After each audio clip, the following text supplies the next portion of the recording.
So just to get our bearings with what we're doing before we dive into Scripture this morning, we're in this series in the book of Genesis. And we've been in this series now, we've picked it up, we've been in it for a couple of weeks' time. And the way this is working is we're just working our way through these early chapters in the book of Genesis. And really what we're finding in these early chapters is it's like a collection of family histories in this book. Some of the earliest families that ever lived on the earth, some of the earliest individuals that lived in the world, and we're just looking at the way that God journeyed with them and how He interacted with them and how they related to God and how they related to each other, just as this whole story gets going, just in the early stages as God's redemptive story gets underway. So last week we looked at one of the weirdest passages in the whole book of Genesis. That, you remember that strange genealogy in chapter 5, and then that weird story about the sons of God and the daughters of humans in chapter 6? And that was bizarre. Amazing, I think we had 4 people baptized on that day after that passage. But that, God works in mysterious ways, doesn't He? That was fantastic. It was just a great Sunday last week, wasn't it, to see 4 people, and 2 of them, Lavinia and Ethan, just on the day make that decision. Amazing. So anyway, we've been in that slightly obscure part of the book of Genesis, and then so this morning we come out of one of those really strange parts of the Bible, and we come into one of the most well-known parts of the Bible. We come to the story of Noah's Ark. Yes, this is the one that you all know and love, and it's one of the most well-known and well-loved, one of the most familiar stories in the whole Bible, hey? It's got to be. So that's where we're going to be, and we will be there for a couple of weeks because it's quite a long story. It starts in Genesis 6, and that's where we're going to pick it up. But to set the scene for all this, I want to play a video. And this is a clip from the movie Noah that came out a few years ago with Russell Crowe being Noah. And so this is just a brief little scene just to kind of get us in the zone, get us thinking, get us immersed in the story. This is the moment when the great flood breaks upon the earth. So let's watch the screen.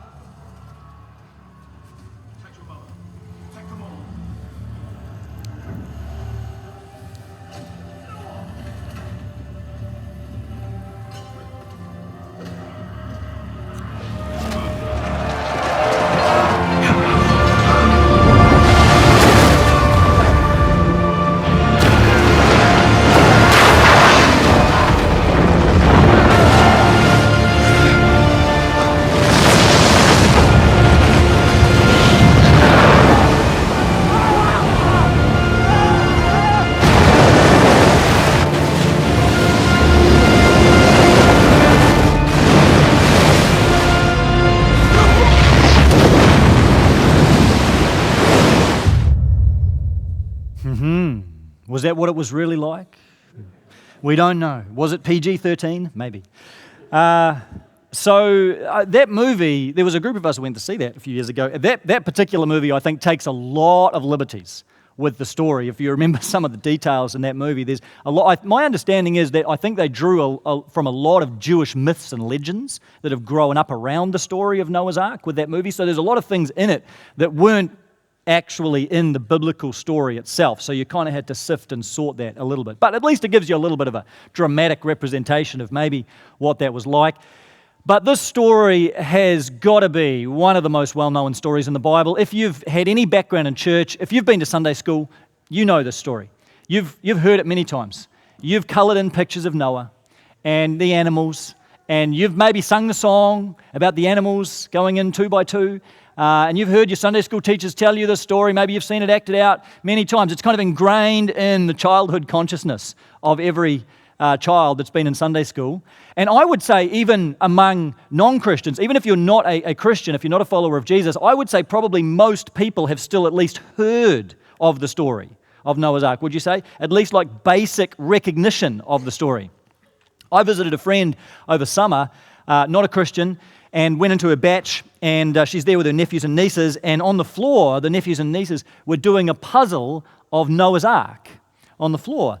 And so they're not a Christian family, not a religious family at all, and I thought, well, this is interesting, Here I am, I'm going to preach on this story in a couple of months, I thought at the time, and imagine if I had said to them, that story actually really happened. Like that's actually a true story. That's real history. I think they would have looked at me like I was from another planet. Because in their minds, for their kids to do a puzzle of Noah's Ark would be no different to their kids doing a puzzle of Thomas the Tank Engine. That's just the same thing. This is a nice children's story. It's a nice picture, but it's not true. It's not based on fact. And the minute you start trying to claim, well, this might have actually happened, that's weird. That's just bizarre. And honestly, just if we can have a moment of just brutal honesty here, I suspect even a lot of Christians really wonder about this one. You know, because we heard the story in Sunday school, didn't we? But then we became adults and we learned a little bit of science and we learned a little bit of geology and we learned a little bit about the world and we learned a little bit about animals and we sort of come back to the story. And do you ever wonder in your quieter moments, did this really happen? You know? Or is it just me? Was there really an ark that big? Was there really a flood that covered the whole world? Did Noah really, was it all the animals on the ark? Did this really take place? I think there's a lot of questions that Christians have about this and what place this story has. Was it just that nice story that we learned in Sunday school and really we should leave it there? Or does this story continue to have value and credibility in our world and in the story of Scripture, and where does it fit into our life and where does it fit into our faith today? I think these are questions that are ongoing for a lot of people. So what I want to do is, for the next couple of weeks, is look at this story. And I know for some of you this is going to be familiar material, but I would just encourage you to just try and hear it afresh. Hear it as if for the first time and try and enter into the story. We're going to look at the details of the story and what actually happened and try and just sift and sort things that may be there from things that may not be there. And then more broadly try and understand what is this story saying to us? What does it mean? Where does it fit into the story that Genesis is telling? That's important. And then how does it speak into our lives today? And what possible relevance does this ancient story have in our lives today? All right? You up for that? Sound good? Okay. So, we're going to be in Genesis 6. I'm not going to read the whole thing because this is about 3.5 chapters worth, but it really is valuable if in the next week or two you can read this for yourself. Just read these few chapters, familiarize or re-familiarize yourself with the details of the story, but I'm just going to take selected pieces of it. Let me just make a quick comment here, a couple of comments first before we dive in, about how as Christians I think we should approach this particular story. So I'm going to make a couple of assumptions as we go today. The first assumption I'm going to make is that as we come to the story of Noah and the flood, we are dealing with real history. Now, obviously not everybody believes that, but I think Genesis is written as a real historical document. It certainly intends to tell us real history about the world. And if you cast your mind back to last week, you can hear that in a passage, even though that genealogy in Genesis 5 was a bit strange, you think, well, part of the purpose of that surely is to tell us these were real people. There's 10 generations. They're documented there. These are people, they're real individuals, they're real families, they had real stories, they had real histories in the real world at the real time. Yes, it was thousands of years ago, but Genesis is written as history. The story that it is telling is history. And so I'm going to take it seriously as history. I don't think it is in the realm of just pure myth, fiction, or fable or fairy tale. I think we are dealing with history. You might disagree, that's okay, but that's how I'm going to proceed, as it is with the rest of the book of Genesis and indeed the rest of the Bible. But having said that, before you get too excited, we also need to allow for the fact that this is history told from a certain perspective. And that is true of any history. It's always told from a certain vantage point, by a certain person or group of people, and for a specific purpose. And that is true of this story as well. The author is not just giving us information. He's not just saying there was a flood, there was a boat, there was Noah. It's not like that. He is writing, the best way to think about this story is that it is theological history. So the author is writing from God's perspective, in a sense, and to reveal God's purposes. That's the point. The ultimate question is, what does all this show us about God and who He is and why He sent this flood and why He would bother rescuing anybody? That's the driving purpose. And so because the author's writing with a purpose in mind, it will lead him at times to emphasize some things and maybe leave some details out and focus more on this than that because he's got a purpose, he's got intention in mind. And so keep those two things in mind as we go, that we are dealing with real history, but it's theological history. That is history that reveals God's purposes, God's plans, and the fulfillment of God's promises. So there's a little framework just to think about as we go into the story, okay? Now, let's start off then in chapter 6. Chapter 6, we kind of get these scene-setting comments after all the stuff about the Nephilim that we looked at last week. We come to verse 5 in Genesis 6, and we read this, which kind of lays the groundwork for what is to come. The Lord saw how great the wickedness of the human race had become on the earth, and that every inclination of the thoughts of the human heart was only evil all the time. And so you see here this devastating picture of just how far sin has spread and affected the human race. If you think back to that analogy, we've talked about the pebble in the lake, the pebble being thrown in the lake, the pebble being that initial act of sin, Adam and Eve in the garden, and then it ripples out and out and out to affect and contaminate everything. And so here by chapter 6, you're now seeing this full extent of the damage that sin has done. It's rippled out to affect all of humanity, every person, every family, every clan, every generation, and every dimension of the human person.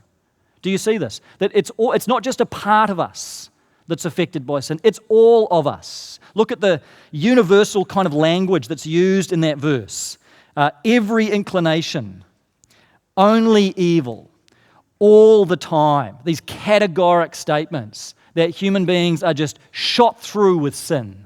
There's no part of us that's still really good and redeemed, but we are enslaved to sin. Human race is enslaved to sin. Our minds are enslaved to sin. Our hearts are enslaved to sin. Our bodies are enslaved to sin. And these human creatures who had begun with so much promise, walking with God in the garden, have now become corrupt. They've become depraved, they've turned in on themselves, and they have walked completely away from God. It's a pretty sad indictment of what has happened in the space of 6 chapters. But this is how far humanity has fallen. And so then God resolves to do something about this. And he says in verse 6, the Lord regretted that he had made human beings on the earth, and his heart was deeply troubled. So the Lord said, I will wipe from the face of the earth the human race I have created, and with them the animals, the birds, and the creatures that move along the ground, for I regret that I have made them. This is really one of the low points in the biblical story, isn't it? As you feel the weight of what is happening here. You've got to be careful with that statement, the Lord regretted that he had made human beings. That doesn't mean that God looked at humanity and said, man, this was just a big mistake. It's not that God made a mistake in creating human beings. It's not that he's saying, man, I just completely got that one wrong, didn't I? I totally blew it. I've made a massive blunder. I've made a huge error, and I just don't know what I was thinking. I just lost all judgment when I did that. No, he's not saying that. The word regret, it simply means to have deep sorrow, to be deeply, deeply moved, to be grieved, to be saddened, to be troubled deeply in our spirit. That is how God felt. You've got to think of God being an emotional being. He's not this kind of just unfeeling, unaffected kind of God. He was troubled by the sin of humanity. He was grieved by what the world had become. He thought back to Adam and Eve in the garden and the intimacy that he had with them and how things were. And then he looked at the human race now, depraved, corrupt, violent, aggressive, and he was grieved by this. He was so grieved that he wondered maybe, was it really all worth it? Was this worth what was now happening? And he was incredibly saddened by what humanity had become. And so God resolves in his heart that he is going to bring this devastation on the earth, that he is going to wipe out from the face of the earth the human race that he has created. And notice at this point, the devastation is going to be absolute. There's no mention here of anyone being saved. So the first indication we get of the flood, the first indication we get of the devastation that's coming, it's going to be absolute. And it's just going to be this total annihilation, and God is saying, I'm just going to wipe everything out, and I'm just going to undo the last 6 chapters, and we're going to go right back to the very beginning. I'm going to undo creation, and we will start completely afresh. That's God's intention. That's God's resignation. And that's one of the lowest, darkest moments in the whole biblical story. And then you have verse 8, and this is really the turning point in the story. But, that word but is the hinge on which the story pivots. But Noah found favor in the eyes of the Lord. And so we're introduced to Noah, who becomes the main character in the story. I don't want to say the hero of the story because he's not so much a hero, but he is certainly the main character of the story in the next few chapters that unfold. And we read a little bit more about Noah at the beginning of verse 9, or halfway through verse 9. Noah was a righteous man, blameless among the people of his time, and he walked faithfully with God. Noah had 3 sons, Shem, Ham, and Japheth. I sometimes ask in my preaching course, who was the first preacher in the Bible? Who was the first preacher in the Bible? And you get these answers, was it Moses? Maybe it was one of the prophets. In fact, it's Noah. Because in the New Testament, Noah is described as a preacher of righteousness. That's not here in this chapter, but in the New Testament, that's how he's described. And so you get this idea, not only was Noah a righteous man himself, but he was a preacher of righteousness to other people. I think it's easy, though, to kind of idealize Noah. Sometimes we put him on a pedestal. We think of him as this amazing spiritual giant, this pillar of faith, this pillar of virtue, this incredible person almost at the level of God himself, But you've got to remember, Noah was a man, human being just like us. He was an ordinary guy. And yes, he was righteous in the sense that he followed God, he loved God, he worshipped God. But he was still a sinful, broken, fallen guy. In fact, you only need to read on a couple of chapters to the last half of chapter 9, where Noah gets drunk and naked in his tent, to realize, okay, this guy's maybe not all I thought that he was, right? He's not maybe the pillar of virtue that I thought he was. He had his flaws, and they were big flaws. He had his problems, and some of them were big problems, and we'll get to that. That's going to be a fun passage to preach. But, he was. This indictment of humanity that the author has, it includes Noah. I mean, it's not that everyone else was wicked, but Noah, was completely perfect. No, Noah was still a sinful person. He was affected by the curse of sin, just like everyone else. And yet, he walks with God. And he loves God and worships God and seeks to keep in step with the Lord as God enables him to. And not only that, but he obviously proclaims and shares this good news with other people. He talks about God to other people. He proclaims righteousness. Maybe to the people as the floodwaters started coming, maybe before that, we don't know. But he was a preacher of righteousness, and he was a righteous man. But keep in mind, he was an ordinary guy, ordinary bloke. So, Noah. And God then shows up to Noah and starts talking to him about what is going to happen and about what God's plans are and how God is going to wipe out all the creatures of the world, and he's going to destroy the earth. And then he says to Noah, verse 14, "So make yourself an ark of cypress wood. Make rooms in it and coat it with pitch, inside and out. This is how you are to build it. The ark is to be 300 cubits long, 50 cubits wide, and 30 cubits high." And so here's the first inkling in the story that this devastation is not going to be total, but God is going to save Noah. God's going to make a way for Noah and his family, we find out, to be saved from this devastation. And it's going to happen through this ark. It's going to happen through this boat, but Noah is going to have to build the boat first. And that's the big challenge. And when you look at the size of this vessel that Noah is commanded to build, it is pretty staggering stuff. And we get the dimensions in here, which is interesting, so you can actually calculate how big this boat was that God commanded him to build. And when you convert these cubits into meters, you end up with these calculations. Noah's Ark was 137 meters, approximately long, and 23 meters wide, and I think about 15 meters high. So that's taking whatever a cubit was, and most people, scholars have kind of come to an agreement on that, and then translating that into meters, and that's the size boat that you end up with. Now, if you plug those dimensions into Google and look for a modern-day shipping vessel that's about the same size, that's what I did, and here's what you get. That's the closest I could find, the Maersk Involver. So this is kind of like an offshore support vessel, and it's actually quite a similar dimensions, a little bit bigger than Noah's Ark, but that's kind of the same size, more or less, as Noah's Ark. I don't think Noah's Ark looked like that, but there's just in terms of dimensions, it gives you a bit of an idea. So you'd kind of say, well, it's kind of equivalent to a medium-sized cargo ship today, maybe a medium-sized cruise ship, maybe not the biggest of them, not the smallest of them, somewhere in the middle seems to be about where it lines up. But of course, remember that's comparing it to a modern shipping vessel, right? So think about in the ancient world what kind of mammoth construction this would have been. I mean, there were boats around back in Noah's day. Their ancient cultures have ancient stories about people doing boat building. And there were various ships. Some people lived near the ocean and they built boats. But there is nothing like this.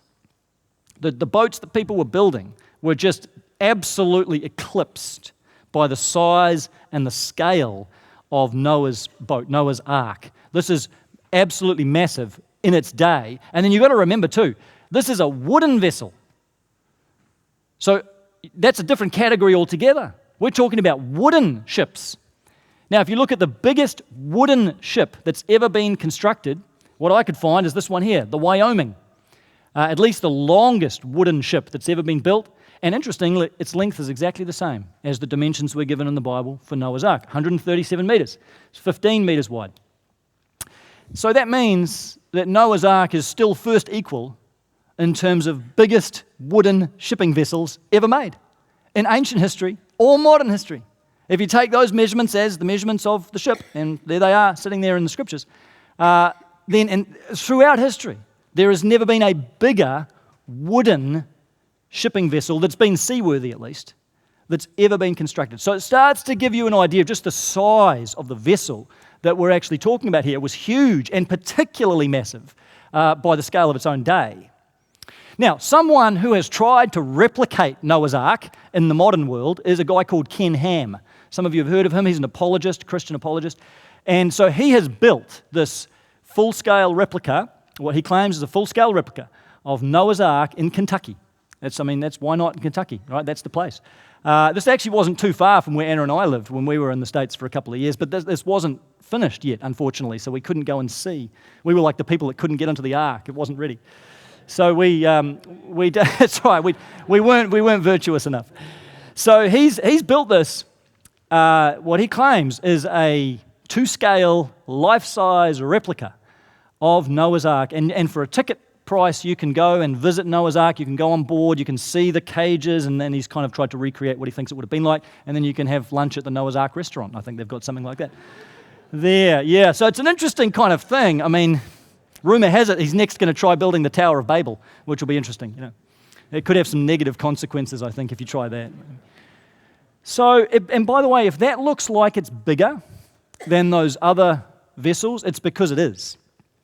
And Ken Ham has used a different standard of measurement. He thinks the cubit is longer than most people think, which is convenient because, of course, if you have a longer cubit, you end up with a bigger ark, and if you've got a bigger ark, you can fit more animals. So that's, it works. But that's a massive scale ship, and a lot of people think it probably wasn't quite that big. But anyway, whatever you think, if you're in Kentucky next time, you can check out Noah's Ark, go on board, and see what you make of that. But either way you look at it, this is a huge, huge vessel, and for Noah and his 3 sons to construct this thing would have just been an almighty task. I mean, Ken Ham had construction crews working on this thing. They had power tools, like Noah did not.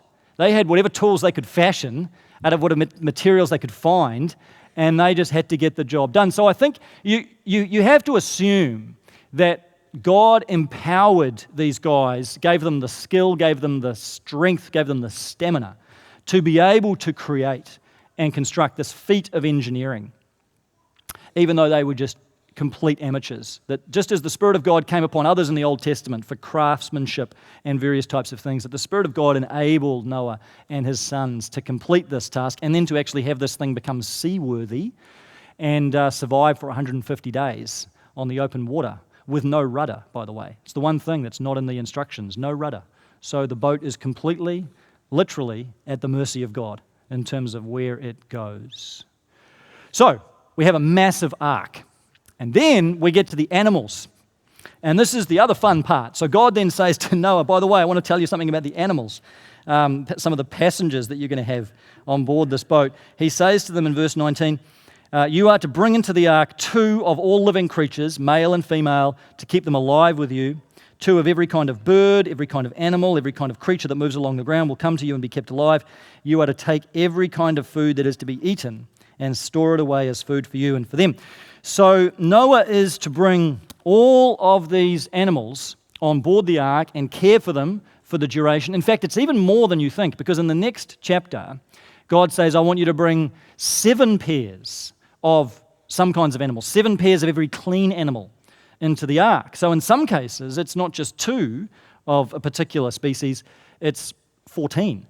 And so you start adding this up. And some people have tried to work this out. How many animals are we talking about here? I mean, this is a lot of animals, isn't it? If you try to figure out like how many species, if you add up species of birds, reptiles, mammals, amphibians, I think you get into the 20,000s in terms of just the number of species. And that's the number of species today. So there could have been many more in Noah's day, and then of course you need 2 of each, and then you need 7 pairs of some of them. So you're up into the 40,000s, maybe the 50,000s in terms of animals that would have needed to get on the ark. This is pretty mind-boggling stuff, the sheer logistical challenge of dealing with all this. Here's some comments that one scholar makes on this. He says, assuming that the 21,000, so he's saying 21, so I think that's possibly quite low, but to be conservative, the 21,000 species of amphibian, reptile, bird, and mammal had to be represented on the ark. It would require around 42,000 individuals, so that's individual animals. Assuming that each of the 8 people on the ark had to take care of their share of the animals, each person would have 2,637 cages to visit each day for feeding and cleaning. Other physical problems include the generation of 78,750 litres of urine per day. You don't think about that, do you? The story of Noah's Ark. What happened to all the urine? You know, Noah had a job on his hands with dealing with all the animal mess that came along. And so just the logistics of what is going on here really do start to expand. I mean, to gather in all these animals, to find caging for them on the ark, and then to care for them for the 150 days is just an absolutely mind-blowing task. Now, I think there is an explanation around the animals that helps make all that a little bit more feasible, but that kind of links into the next part of the story. So we'll carry on and circle back to that. But this is a huge, huge task. It must have just seemed mind-blowing to Noah, but God is with him and enables him to complete this task and get the job done. And so eventually, Noah builds this ark with the help of his 3 sons. He brings all of the animals on board, and then the great flood arrives. And we read this in chapter 7, verse 11. In the 600th year of Noah's life, so he's already 600 by this time. He's not a young man. On the 17th day of the 2nd month, on that day, all the springs of the great deep burst forth, and the floodgates of the heavens were opened, and rain fell on the earth 40 days and 40 nights. And so notice that the water is coming from 2 directions here. It's coming from under the earth. It's coming from below ground. These springs burst forth. These subterranean springs just burst forth. And so perhaps like in the movie, these geysers or fountains releasing water. So that would have created extensive flooding. And then the rains fall, and it says the floodgates of the heavens were opened. And if you were here last year in our series in Genesis, you might remember when God created the sky. And there was that understanding in the ancient world that the sky is a solid dome with the water above it. It held back the waters. And so when it rained, it was like the gates being opened, the gates of the great dome being opened to release the waters. And that's the same understanding that's reflected here. The floodgates of heaven were opened. God opened the gates, and the rains fell upon the earth. So you've got water coming in 2 directions, and the flood continues, the water continues coming for 40 days and 40 nights. Sometimes we think the 40 days and the 40 nights was how long Noah's Ark was at sea, but this is just the length of time that it was raining. This is just the time that the waters are continuing to pour forth. The flood then goes on for another 150 days that the boat is at sea. So it's a lot longer than often we picture. But the flooding continued 40 days and 40 nights. And then we read the extent of this flood down in verse 18.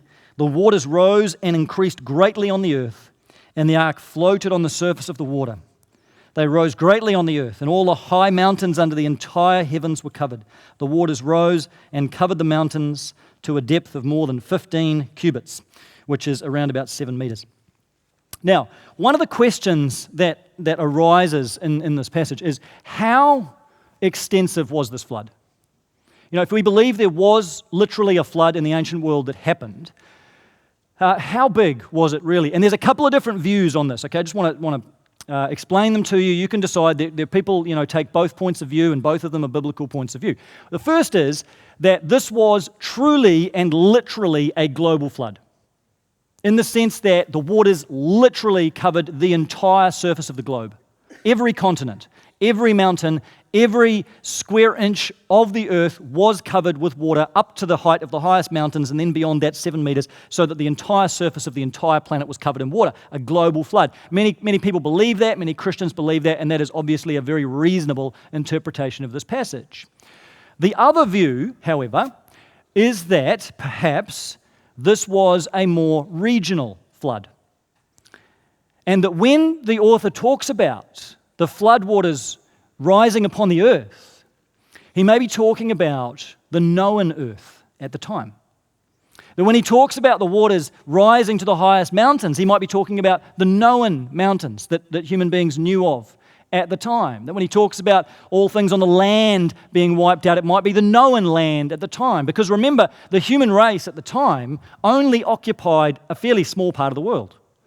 It was still into the millions, but they were still largely confined around that Mediterranean kind of area, perhaps a little bit more broadly than that, but they still occupied a fairly small part of the globe. So human beings simply didn't know how big the earth was. They didn't know how far it went, how expansive everything was. They knew the world that they knew. And the earth for them, the world for them, the land for them was the land that they knew, the land they occupied, the land they inhabited, the land they lived in. And so it may be that if this is written from the author's perspective, which it is, that he's simply talking about a flood that covered that known world at the time. And it may not have literally covered the entire world. It may not literally have covered China, for example, but it may have covered the earth that was known and inhabited at the time. Now, I know some people feel a little bit uncomfortable with that because they feel like, well, it does sound like this was a global flood, though. The way the Bible talks about it, it sounds like it really did cover the earth, the whole earth, and all the mountains under heaven, it says. And that's true. That's certainly the way that this text reads, if you just read it as a straightforward reading of the Bible. It's worth remembering, though, coming back to that earlier point, that the author is writing for a specific purpose and with a specific reason in mind, to reveal and to show the purposes of God. And it may be that in order to do that, he's using a little bit of a literary technique called hyperbole. And that means using exaggerated language or extreme language to describe something that's a little bit more specific. Now, I know that makes some people uncomfortable because you think, well, hang on, does that mean the Bible's not true? Does that mean the Bible's exaggerating its claims? What it simply means is that through many parts of Scripture, there are times when the biblical authors will use language that's universal when they're describing something that's particular. In fact, Jesus himself does this. You think of Jesus saying, it's easier for a camel to go through the eye of a needle than for a rich man to enter the kingdom of heaven. Now, did he literally mean that that's how easy it is for a rich person to enter the kingdom of heaven? Because if so, it's impossible, obviously. And he'd therefore be saying that it's absolutely impossible for a rich person to be a Christian. If that's literally how easy it is, it's absolutely impossible. Well, no, I mean, I think everybody accepts Jesus is using hyperbole in that example. And he's using extreme language in order to make a point, which is that it's difficult for a person who has a lot of riches to enter the kingdom of heaven because they can be preoccupied and distracted and weighed down by those riches. So he's using extreme language to make a specific point. And it may be, not saying this is definitely the case, but it may be that back in Genesis 6 and 7 and following, the author is doing the same kind of thing, using universal language, using more extreme language, using hyperbole in order to describe a flood that may have been more localized, more regional in nature. So All I'm saying is both views are possible. And you can decide which side of the fence you sit on with that one. You may be the global flood person. You say, no, I really believe this was the universal, global, literal, covered the whole earth flood. That's absolutely fine. You may be the more local flood person, and that's fine. The point is, and what we need to, I think, be able to agree on is there was a flood, and it was catastrophic. It really happened. It's not a myth. It's not a fairy tale. There was a real flood, and it wiped out humanity. That's the point. The emphasis is not so much exactly how many square inches it covered. The point is it wiped out the human race, except for Noah and his family. It wiped out the human race. And that's the theological emphasis that's going on. So on those points are important. On the details of whether it's global, whether it's regional, you can figure that out, have a look at the Bible, have a look at some of those other passages, and draw your own conclusions. So that then takes us to about the end of chapter 7, which is where we'll leave the story itself today, and we'll pick that up again next week. But I want to just draw this together and just make a couple of comments on the broad themes that are going on in this story so far. As you step back from the story, there's a couple of big themes that are coming out of this story. One is around the judgment of God. And that's important. You know, it's important to recognize the flood is an act of God's judgment upon sin. That's maybe not comfortable to think about, but that's the reality. This flood is very tied to the wickedness of humanity on the earth, the sinfulness of humanity on the earth. It's not just a natural occurrence. This is a flood that God sent in response to human sinfulness, and it is an act of His judgment. And I think as you look at that and you step back from that, it should remind us that God takes sin seriously, that He is a judge, and He deals with sin severely. It's not something that He looks the other way at. Sin is not something God's unconcerned with. It's not something He thinks, let's just gloss over that, or let's just pretend that's not really an issue. Sin is something that God treats incredibly seriously, and the flood gives us a picture of the severity of the judgment of God against human sin. It's a very sobering picture. But at the same time, in the midst of all that, the second great theme that comes through is the mercy of God. That in the midst of this picture of judgment, you have mercy.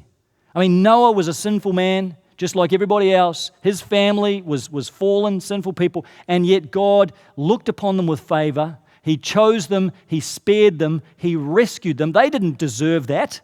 It's not because of some good merit they had. It's because of the mercy of God that He preserved them through the flood, and He brought them through and set them safely upon dry ground. So there in the midst of judgment, you have mercy. You have the incredible kindness of God, who doesn't destroy all human life, but He preserves humanity, and then He starts anew. And you get to next week, and we'll look at this, where it's like new creation. It's like the world beginning again, and humanity beginning again, and going forth and repopulating the earth, and God gives humanity this new start. There is mercy in the midst of the judgment of God. So you have these two themes, judgment and mercy, and those themes keep on winding their way through the story of the Bible. Judgment and mercy, all the way through the story of the Old Testament, all the way to the cross. And there you see the ultimate picture of both the judgment and the mercy of God. And you see that picture at the cross of the ultimate judgment of God upon sin. I mean, the flood in some ways was just a fraction of God's judgment that was poured out upon sin at the cross. You think the flood was bad. You think that was devastating. Think about what happened at the cross, where God unleashes the full flood of His wrath, the full flood of His righteous anger against sin. He unleashes that at the cross. That is the biggest picture in the Scriptures of the judgment of God. And yet, at the same time, you see the mercy of God on the cross, that His judgment is unleashed not on us who deserve it, but on the Son of God, upon Jesus, that He bears the full brunt of God's judgment for us so that we can be saved, we can be rescued, we can be delivered. And so the cross for us becomes like Noah's Ark, another wooden structure that becomes an instrument of salvation. And just as through the ark, God saved Noah and his family, God says to us, you cling to the cross now. You come to me, you cling to the cross of Christ, and I will carry you through. The cross will carry us through the storm of God's judgment. It's not that God's judgment doesn't happen, it does, but the cross protects us. The cross shields us. Jesus shields us from the judgment of God because he takes it on himself. He protects us like the ark. We cling to the cross and we come through the flood, through the storm of God's judgment, and safely out the other side where God sets us in a spacious place of forgiveness and blessing and life and freedom and reconciliation with God. And so, in a strange kind of way, the story of the flood preaches the gospel. It shows us our sin. It shows us the judgment of God, the severity of God's judgment. But it shows us salvation. It points us to deliverance. And it points us to the ultimate salvation that was yet to come and has now come in Jesus Christ, who has saved us fully and completely and thoroughly. And so I just hope that this story doesn't stay for you just one of those childhood stories. I hope that it doesn't just get relegated to Sunday school. And that story you heard a long, long time ago that doesn't have any impact for your life today. I hope that you can rediscover afresh the power of this story, the meaning of this story, and the incredible picture that it gives you of who God is. That he's a God of judgment. He is the judge. And he deals with sin severely. But he is also a God of unbelievable mercy. And he has shown that mercy to us on the cross, and he continues to show it to us every single day. Let that story, that old story of Noah's Ark, preach the gospel to you. Let it remind you of the goodness and the faithfulness and the love of God in your life. And we'll pick up the rest of the story next week and carry on.